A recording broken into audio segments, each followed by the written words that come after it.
আপনারা দেখছেন তোমার নেশায় আসক্ত। এটা ভিডিওর পার্ট 2। সারা রাত ভয়ে ভয়ে কাটিয়েছে আরও। না জানি কত নতুন বিপদের সম্মুখীন হতে হয় ওকে। আরিশের ভয়টা বড্ড গ্রাস করেছে ওকে। আর তাছাড়া এই সমস্ত কথা যদি অব্র জানতে পারে তাহলে অব্র কখনোই ওকে বিয়ে করবে না। সে যতই অব্র ওকে ভালোবাসুক না কেন, হয়তো এটা আরুর ভুল ধারণা। অব্র ইজিপ্টে থাকে, সেখানে ও কোনো একটা কোম্পানিতে জব করে, আর বিয়ের পরে ও আরুকে নিয়ে সেখানে নিয়ে যাবে এরকম একটা ভাবনা চিন্তা করে রেখেছে। এতে যদিও বা আরু বা ওর পরিবারের কোনো সমস্যা নেই। সকালবেলা ঘুম থেকে উঠে কলেজে যাওয়ার আগের মুহূর্তে ওর কাছে অন্যদিন অনেকটা আনন্দের হয়, কিন্তু আজকে যেন তা সম্পূর্ণ অন্যরকম বলে মনে হচ্ছে ওর। একটা আতঙ্কের সঙ্গে সময়গুলো পার করছে। মনে হচ্ছে এই বুঝি তার বড় কোনো একটা ক্ষতি হয়ে গেল। ওর বাবা মাও চায় না যে আরও আর বাড়ি থেকে বের হোক। যা যা হয়েছে পাড়া প্রতিবেশীদের অনেক তা নিয়ে কানাঘুষো করছে। তাই হাজারো কথা শোনার ভয়ে তারা এরকম একটা পরামর্শ দিয়েছিলেন আরুকে। কিন্তু আজকে আরিশের সঙ্গে দেখা করতে যেতে হবে, না হলে কোনো একটা বড় বিপদ হতে পারে, সেটাও ভালোই আন্দাজ করতে পারছে। রাস্তার ধারে দাঁড়িয়েছে রিক্সা নেওয়ার জন্য। সেখানে দাঁড়িয়ে পাড়া প্রতিবেশীরা আরুকে দেখে অনেক কানাঘুষা করছে। আরু নিজেকে তার মধ্যে কিছুটা অপ্রস্তুত মনে করলেও তা প্রকাশ করছে না, না হলে তারা আরও চেপে বসবে ওর উপরে। অনেকক্ষণ ধরে আরও দাঁড়িয়ে আছে। আরিশের বাড়ির গেটের সামনে কলিং বেলটা বাজানোর সাহস জুগিয়ে উঠতে পারছে না। ওর ভাবাবেগের কোনো পরিবর্তন হচ্ছে না। হঠাৎ ওর ফোনে ফোন আসতে তাকিয়ে দেখলো আরিশের ফোন। আরিশের ফোন দেখে চমকে উঠল আরু। আরিশ বলল, আরু পাখি বাইরে দাঁড়িয়ে কেন? শ্বশুর বাড়িতে ঢুকবে না? নাকি আমাকে নিয়ে আসতে হবে? তুমি লজ্জা পাচ্ছ তাই?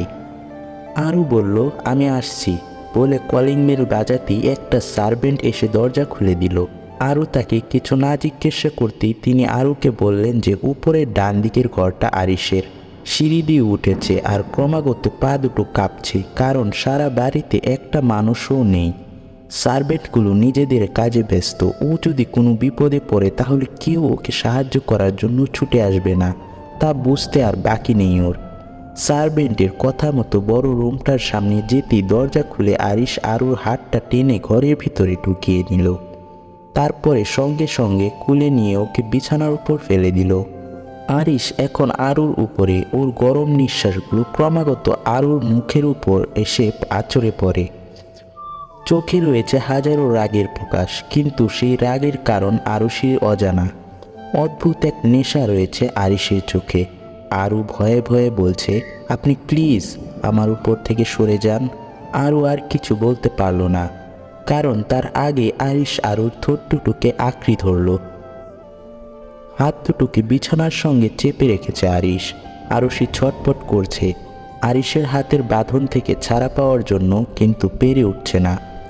অসংখ্য কামড়ে ভরিয়ে দিচ্ছে আরুষির ঠোঁট দুটোকে। আরুষি ব্যথায় কুঁকড়ে যাচ্ছে, তবু আরিশের সেদিকে খেয়াল নেই। এক পর্যায়ে আরুষির ঠোঁট কেটে রক্ত বেরোচ্ছে দেখে আরিশ আরুকে ছেড়ে দিল।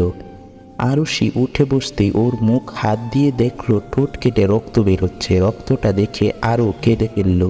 আরিশ আরুষির কাছে গিয়ে আরুষির ঠোঁটে আলতো করে চুমু দিয়ে বলল, আরু পাখি, খুব ব্যথা পেয়েছো তুমি? আরও কিছু বলছে না, শুধু কেঁদেই চলেছে। বলার ভাষাটুকুও নেই। আরিশ আর কি কি করতে পারে সেটা ওর ধারণায় চলে এসেছে। এখন এখান থেকে যে কোনোভাবে ও বেরিয়ে যাওয়ার অপেক্ষায়। এমনিতেও যা ক্ষতি হওয়ার হয়ে গেছে, নতুনভাবে কিছুই হওয়ার আর বাকি নেই। আরও ক্রমাগত কেঁদেই চলেছে। তা দেখে আরিশ চেঁচিয়ে বলল, কাঁদছো কেন তুমি? আমি তোমাকে কিছু জিজ্ঞাসা করেছি? আরিশ যেন আর নিজের মধ্যে নেই। আরও ভয়ে ভয়ে চমকে গেল। ওর কান্না যেন আরও বেড়ে গেল। তারপরে ও কাঁদতে কাঁদতে বলল, আপনি প্লিজ আমাকে ছেড়ে দিন, আর আমার সমস্ত ভিডিও আপনি ডিলিট করে দিন। আমি তো আপনার কোনো ক্ষতি করিনি, তাহলে আপনি কেন আমার সঙ্গে এরকম করছেন? প্লিজ আমাকে ছেড়ে দিন। আরও কথা শুনে আরিশ হো হো করে হাসতে লাগলো। তারপর বলল, তোমাকে ছেড়ে দেওয়ার জন্য তো আমি এখানে আনিনি সুইটার্ট। আজকে আবার বাসনা করে তোমাকে কি করে যেতে দিই বলো? বাসর কথাটা শুনে আরুষি বিছানা থেকে নেমে দৌড়ে দরজার দিকে পালাতে গেলে আরিশ আরও হাত ধরে ফেলল। আরিশ বলল, এখানে এসেছো নিজেই ইচ্ছায়, কিন্তু যাবে আমার ইচ্ছে হলে, তাই কোনো পালানোর চেষ্টা না করে যা বলছি তাই শোনো, আশা করি তোমারই ভালো হবে। ঠিক 2 দিন পর তোমার আর অব্রির যেমন বিয়ে হওয়ার কথা ঠিক তেমনই হবে, শুধু বিয়ের দিন বিয়েটা অব্রির সাথে নয়, আমার সাথে হবে। আর আমার কথার বাইরে যদি একটা কিছু হয়েছে তো তোমার বাবা মাসের শেষে যে পেনশনটা পান সেটাও আর পাবেন না। তোমার ভাইয়া তার হসপিটালের চাকরিটা হয়তো হারিয়ে ফেলবে, বাড়িঘর সব নিলামে উঠে যাবে, রাস্তায় গিয়ে নামবে তোমরা। আর তোমার অব্র তার কথা না হয় আমি বাদই দিলাম। আরুষি এবার জোরে চেঁচিয়ে বলল, আমার সাথে আপনার এত কিসের শত্রুতা যে আপনি তার প্রতিশোধ নিচ্ছেন? আরিশ বলল, তোমার সাথে আমার কিসের শত্রুতা? আর আমি তোমার শত্রু এই কথাটা তুমি আমাকে বলতে পারলে আরও পাখি? আমি না তোমাকে কত ভালোবাসি, একটু আগেই কত আদর করলাম, মনে নেই নাকি কম পড়ে গেছে? বলে একটা হাসি দিতে লাগলো। আরুষি কাঁদতে কাঁদতে বলল, আমি সব কিছুই করতে পারবো না। আরিশ বলল, যদি না করো তো আমি যা বললাম আমি আমার কাজটা করে দেখাবো, বাকিটুকু তোমার ব্যাপার। বলে আরিশ আরও ঠোঁটে ছোট্ট করে কিস করে ঘর থেকে বেরিয়ে গেল। আরিশ চলে যেতেই ফ্লোরে বসে কাঁদতে লাগলো। ওর জীবনে এত বড় একটা পরিবর্তন হবে এটা ও ভাবেনি কখনো। একদিকে অব্র আর আরেকদিকে তার পরিবার। আরিশের বাড়ি থেকে অনেকক্ষণ আগেই বেরিয়েছে আরুষি, এখন রাস্তা দিয়ে হাঁটছে, কারণ কলেজ টাইম অনেকক্ষণ আগেই পার হয়ে গেছে। আর এখনও যদি বাড়িতে ফিরে যায় তাহলে হাজারো প্রশ্নের উত্তর দিতে হবে বাড়িতে, যা আরুষি একদমই চায় না। এখন কিভাবে সমস্যা থেকে সমাধান পাবে সেটাই ভাবছে। কোনো কিছু একটা ভেবে ফোনটা অব্রুকে ধরালো। প্রথমবার রিং হতে ফোনটা না ধরলেও দ্বিতীয়বার রিংয়ে ফোন ধরলো। তারপর বেশ মিষ্টি কথার কণ্ঠে অব্র বলে উঠল, আমার বউটা হঠাৎ আমাকে মনে করেছে, তার কারণটা কি জানতে পারি? আরও বলল, আপনি একটু আমার সাথে দেখা করতে পারবেন, একটা জরুরি দরকার আছে। অব্র বলল, নিশ্চয়ই আসতে পারবো, এই কদিন তো আমি ফ্রি আছি। তাছাড়া বিয়ের 2 দিন পরেই তো আমার ইজিপ্টে চলে যেতে হবে, তাই একসাথে কোনো সময় কাটাতে সমস্যা কোথায়? তুমি বলো কোথায় আসতে হবে, আমি আসছি। আরুষি বলল, নিউ মার্কেটের দিকে যেতে লেকের পাশে যে পার্কটা রয়েছে ওখানেই আসুন, আমার কিছু কথা আছে আপনার সাথে। অব্র বলল, তুমি একটু ওয়েট করো, আমি এক্ষুনি আসছি। অনেকক্ষণ ধরে দুজন পাশাপাশি বসে আছে, অব্র আর আরও কথাটা যেন কোনোভাবেই বলে উঠতে পারছে না। একটা দ্বিধা ওর মধ্যে কাজ করছে, কিন্তু কথাটা অব্রকে না জানালেও নয়।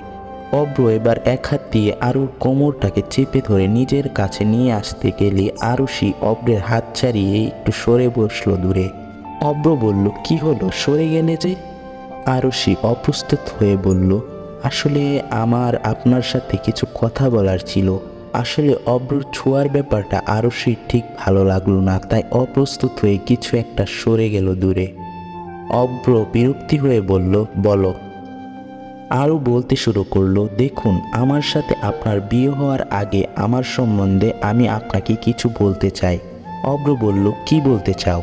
আরও বলল, আমার বিয়ে হয়ে গেছে আর তার সঙ্গে আমি শারীরিক সম্পর্কে লিপ্ত হয়েছি, যদিও বা আমার অনিচ্ছাকৃতভাবেই হয়েছে ঘটনাটা, এতে আমার কোনো হাত ছিল না, জোর করে সমস্ত কিছু আমাকে দিয়ে করানো হয়েছে। এখন আমার সঙ্গে আপনার বিয়েটা ঠিক হয়ে গেছে, তাই আমি ভাবলাম আপনাকে কথাটা জানানো উচিত, না হলে আপনাকে সারা জীবনের জন্য ঠকানো হবে। তাই জন্য আমি আপনাকে বললাম, এবার আপনি ভেবে দেখুন আপনি আমাকে বিয়ে করবেন কি করবেন না। অব্র ফিসফিস করে বলল, ওটাই তো তোমার ভবিষ্যৎ।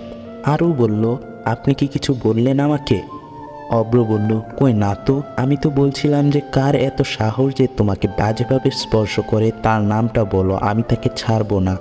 আরুষি বলল, আপনার কিছু করার দরকার নেই, আপনি শুধু বলুন আপনি আমাকে বিয়ে করবেন কি করবেন না। অব্র আরুর কাছে সরে এসে আরুর হাতে হাত রেখে বলল, একটা ছোট ঘটনায় তোমার আর আমার সম্পর্কের মধ্যে কোনো পরিবর্তন হতে পারে না। তুমি আমাকে অবশ্যই বিয়ে করবে, তারপর তোমাকে নিয়ে এখান থেকে চলে যাব, তখন এই সমস্ত কোনো দুর্ঘটনায় আমাদেরকে স্পর্শ করতে পারবে না। আরুর চোখে কৃতজ্ঞতা ছাপা অব্রের প্রতি। চোখের কোণে জল জমে আছে, কেবল গড়িয়ে পড়ার অপেক্ষায়। সব কিছু জেনেও অব্র যে তাকে বিয়ে করছে, এর থেকে বড় কিছু হতে পারে না। অব্র বলছে, আমি নারীকে সম্মান দিতে জানি, তাই তোমার এই অসম্মান মুছে দেওয়ার কর্তব্য আমার।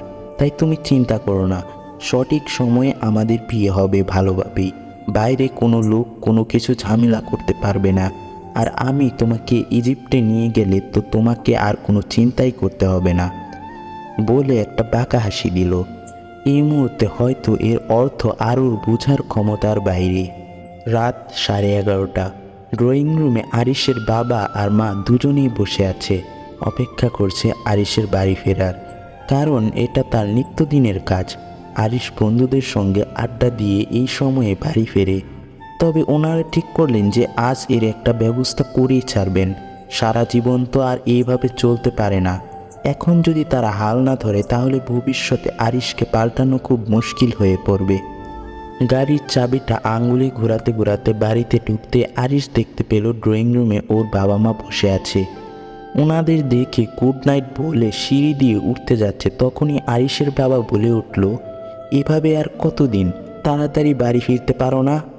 আর এই সমস্ত বাজে সঙ্গ ত্যাগ করো, না হলে তোমার ভবিষ্যৎ যে অন্ধকারে নিমজ্জিত তা আমরা বেশ ভালোই বুঝতে পারছি। আরিশের মা বলল, তুই জানিস তো আমার ব্লাড প্রেশারটাই হাই আছে। সবসময় তোকে নিয়ে চিন্তা করতে করতে আমার না কোন দিন কি হয়ে যায়, সেই দিন দেখবি। আরিশ ওর মায়ের কাছে গিয়ে ওর মাকে জড়িয়ে ধরে বলল, তুমি চিন্তা করো কেন আমাকে নিয়ে? আমি তো ঠিক আছি, তাই না? আরিশের বাবা বলল, না তুমি ঠিক নেই। আমার বয়স হচ্ছে, তোমার মা অসুস্থ, ব্যবসার কাজটা তো তুমি সামলাতে পারো, তাই না? পড়াশোনায় ভালো বলে যে ছোটোখাটো একটা জব তুমি করবে সে আশাই তো আর আমরা থাকতে পারবো না। আমার নিজের ব্যবসার হাল তোমাকেই ধরতে হবে, না হলে তো আমার আর কোনো ছেলে নেই যে দায়িত্বটা আমি তার উপর দেব। সে না পারলে ওকে দিতাম। এগুলো যদি এখন তুমি না বোঝো তাহলে আর কবে বুঝবে? বিয়ে করে বউকে খাওয়াবে কি? আরিশ কোমরে হাত রেখে একটা দীর্ঘশ্বাস নিয়ে বলল, আচ্ছা আমি কালকে থেকে অফিসে যাব। এবার হ্যাপি তো? এখন আমার খুব খিদে পেয়েছে, আমাকে রুমে খাবারটা পাঠিয়ে দাও। বলে রুমের দিকে যাবে তখন আরিশের মা বলে উঠল, একসাথে ডিনার করব বস, এখনই সবাইকে খাবার দিচ্ছি। আরিশ ওর বাবা মা আর বোন সানাকে খুব ভালোবাসে, তাই ওনাদের কথা ফেলতে পারেন না কখনো। তাই বসে গেল ওনাদের সঙ্গে ডিনার করার জন্য। কোনো রকম কোনো খাওয়ার ইচ্ছা না থাকলেও অল্প একটু খাবার খেয়ে বিছানা গা এলিয়ে দিয়েছে আরু। চোখটা যেন বন্ধ করে যাবে তখনই মোবাইলের মেসেজ আসার শব্দ চেক করতেই দেখলো আরিশের মেসেজ। ও ভাবলো যে আরিশ নিশ্চয়ই কোনো না কোনো থ্রেট দিবে ওকে, তাই মেসেজটা চেক না করে ঘুমিয়ে পড়লো। আরিশ বলল, মেসেজটা চেক করলে না আরু পাখি, অনেক বড় ভুল করলে, রেডি থেকো। তো এই ছিল এই গল্পের দ্বিতীয় পর্ব। তো এইভাবে প্রত্যেকটি ভিডিও আসতে থাকবে, তো তার জন্য এই চ্যানেলে চোখ রাখবেন। ধন্যবাদ।